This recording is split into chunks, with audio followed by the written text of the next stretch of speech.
Hey everybody, welcome back. In today's video, I just wanted to let you guys in on a new way of my target shooting. And this is how I think I'm going to start to just test run all my KLR builds and all that, all my long rifle builds, my modified builds. Maybe even play around with some of the regularly unmodified rifles that are on the shelf. You know, I like shooting things at distance. For me, that's where all the fun is. You know, can you hit how far out and this and that. But with building these long rifles and them getting more and more powerful, I needed something stable, something solid, something big, something like the outhouse, but something where I didn't really want to go out in the yard. I wanted to stay inside and shoot. So I've about half and halved it. You know, and I'll show you what I got rigged up, and you'll also see that evidently it's still not good enough of a setup. So let me show you what we got. So what I've been doing in the past is, and I'm still going to be doing it in the future, I've got this fence row right here, and I've never quite measured it out. I'd say it's about 90 feet to the back corner of that fence back there next to the tree. So I've been setting items up along the length of the fence and knocking at them. But I said, I just need some kind of different setup. And something happened a few weeks back. My mom's deep freezer went out and the boxes were left over. Well, I gave the big top half to the boys for them to play in. And then I took the bottom half because it's a heavy duty styrofoam skid. And we'll go check that out. But I think, you know, this is my little workspace that I work on these builds with. But when you come over here, out my other window, whenever I've been plinking and targeting practicing over here, you'll see that I've got it set up in the shed now, that skid from the freezer. But that bucket at the bottom, that's what I've been plinking on. You know, if it's good enough to hit that bucket, it's good enough. So I got out earlier and I measured that distance, you know, with the yard tape, and coincidentally to that, you know, let's get zoomed back in on that. Coincidentally to the opposite side of that tub, right behind that bucket, to where that new backing is, my new target, you know, pad, that's exactly 100 feet from where I clipped on to my windowsill here. So let's go take a walk across the road and I'll show you why it's just evidently still not good enough. I'm going to have to add some more backing to it. As you can probably tell, it's a decently windy day up here in southern Illinois. I don't know how fast that wind's blowing, but it's fairly decent. So let's just check out this setup here. It's exactly 100 foot from the windowsill to this new little target thing I got rigged up. I've cut out the bottom of a giant, you know, Folgers can, coffee can. This shot was taken from the house with the KLR. Let me get zoomed in on that ding.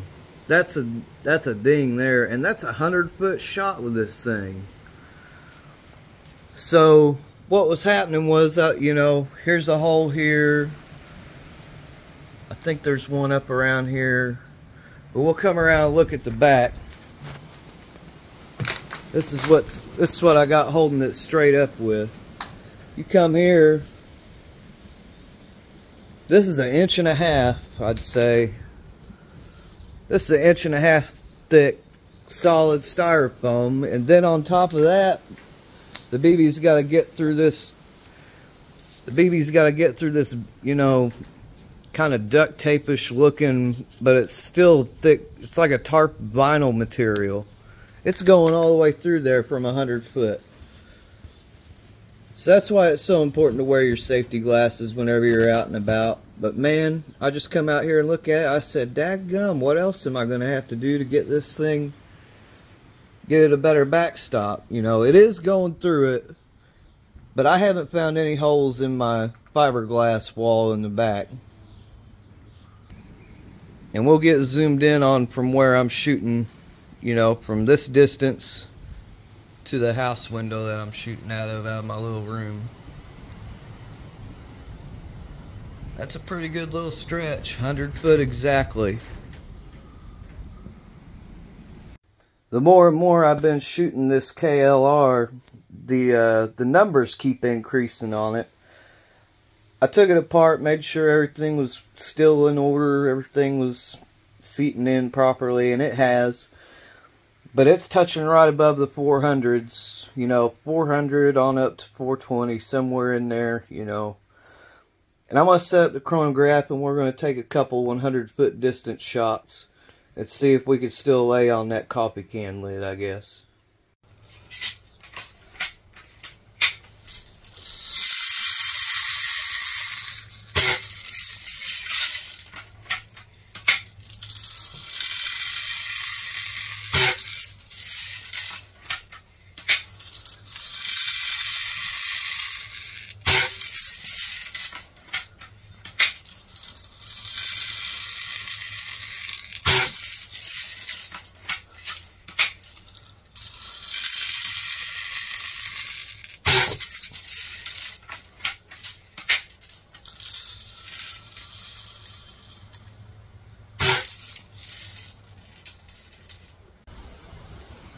Alright, so I'm zoomed in and reloaded.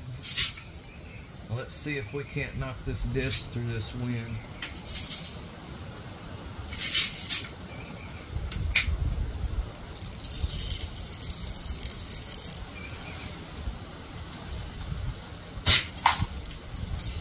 There's one.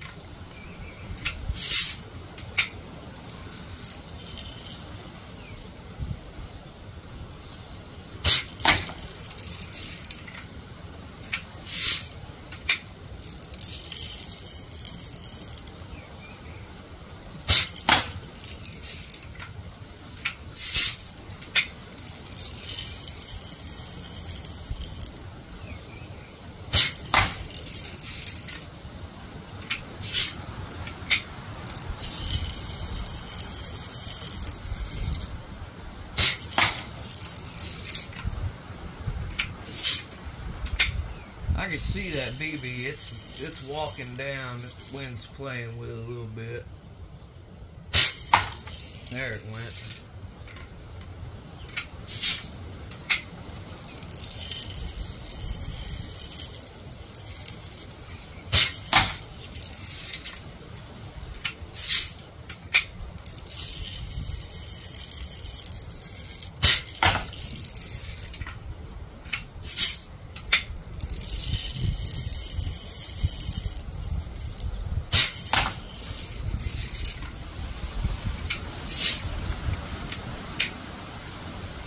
Last shot, I think I'll call it good. And she hooked right again. Alright, so let's go see what that one ding towards the center done to it. Well, we got a couple more dings in on it. Definitely indention pretty well. But now let's look at the back side. See how thuglied up it got.